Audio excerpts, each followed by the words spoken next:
I think almost everybody in finance now understands there's something very big going on, and there's a general panic to get out of finance and into this new world. I mean, I get hit up by, you know, everybody from partners of Goldman to asset managers to everybody saying, how do we move to this world? So I think the force is unstoppable. It's the time that's unknowable. But as we know with exponential trends, they always feel slow, and then you look back and suddenly everything has moved.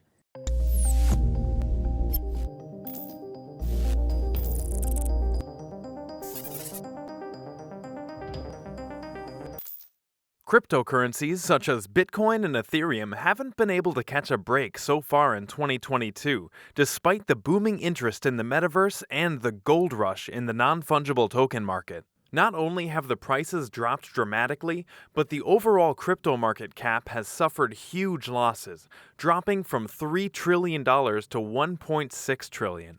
Former Goldman Sachs hedge fund manager and Real Vision chief executive Raoul has given an update about what's actually happening in the crypto market, the growing institutional adoption, and what investors can expect in the coming months.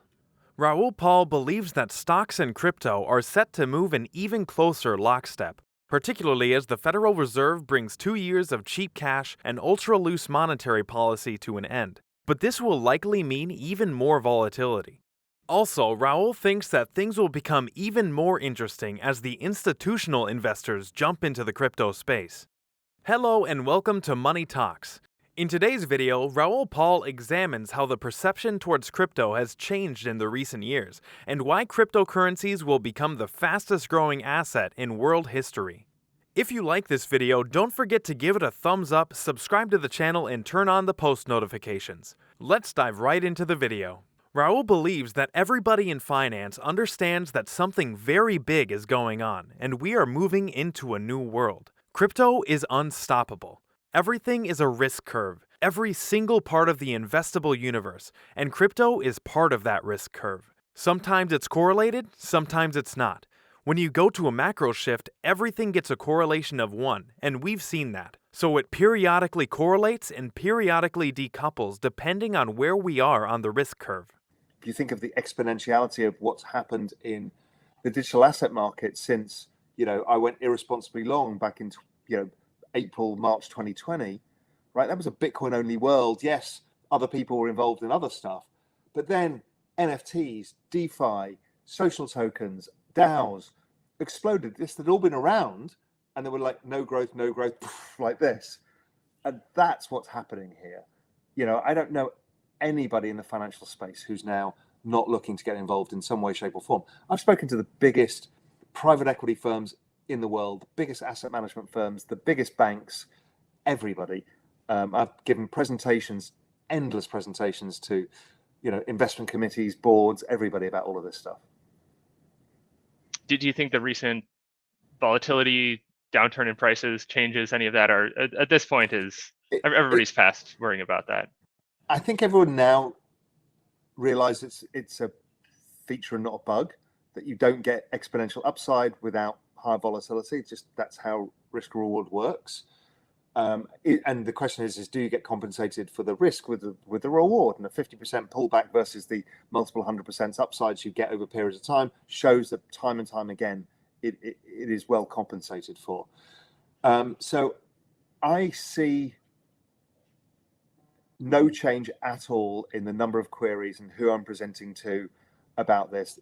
I don't think any of these big investors even care about this volatility, because they need a volatile asset as well in this world, because bonds and other stuff are just non-volatile assets and they can't generate returns, and they've got pensioners who need to reach a hurdle rate and they ain't going to do it in bonds. So they have to take risk. They understand that. Talking about the future of traditional institutions, Raoul drew comparisons between traditional investment markets and the digital currency ecosystem.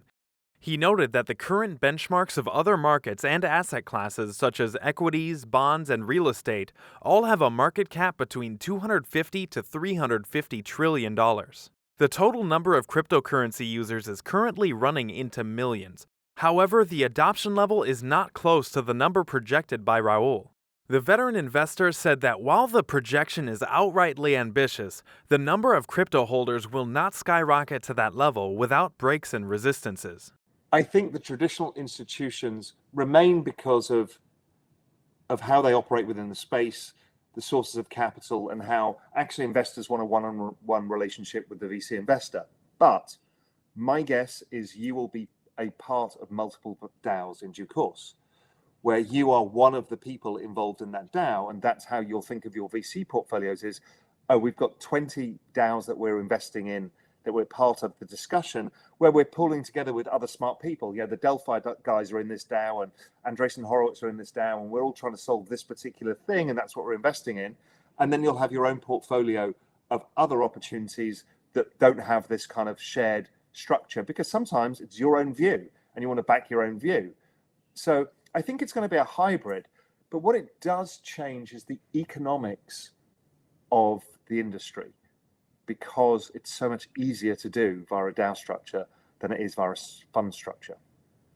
Although Bitcoin has lost about a fifth of its value so far in January to trade around $35,000, while superstars like Solana and Avalanche have lost around 40%, crypto's proponents have often cited its role as a portfolio diversifier. But as interest rates rise and investors have more assets that will offer a decent yield, this relationship will break down. Speaking about the regulatory challenges, Raoul thinks that it tends to be really decoupled in that mid-cycle phase where growth is okay, central bank policy is loose, and crypto does its own thing. It's the shift in the cycle that will alter the correlation, and market volatility is nothing more than a reflection of a shift in the narrative. After the Fed's most recent policy meeting, markets are preparing for at least 5 rate hikes this year, but Raoul Pal is less hawkish. Raoul says that central banks will be more dovish than people expect going forward, so we should have a longer cycle with more tailwinds. I think the US has to resolve much more like the rest of the world. Singapore, I think, has done a really great job of this. And I spoke to the chief fintech officer for Singapore and talked about regulation and how he thinks about it. I said, how are you dealing with retail regulation? And he's like, simply put, is we can't stop people. So what we have to do is give them warnings. So people understand that you can lose your money. Same as if you go to the racetrack and bet. They don't stop people. Why should they stop them investing? That's crazy, right? Betting is a probability game that's actually harder than investing, but people are allowed to bet. So they need to think this through and decide, okay, how do we warn people of the risk that they're taking, that they can lose all of their money, much like people are able to do on Robinhood with options. It's defined loss, but we can have defined loss in crypto. Smart contracts allow us to solve everything. So I think the US is going to have to adopt the same kind of methodology that Singapore has done and other countries have done. It makes no sense trying to perpetuate a system where the money flows has to go through the investment advisors, the investment banks, and stuff like that. You need to democratize that. And then you democratize capital. And that creates all sorts of opportunities. So I think the US will change. I think it's a generational battle in the US.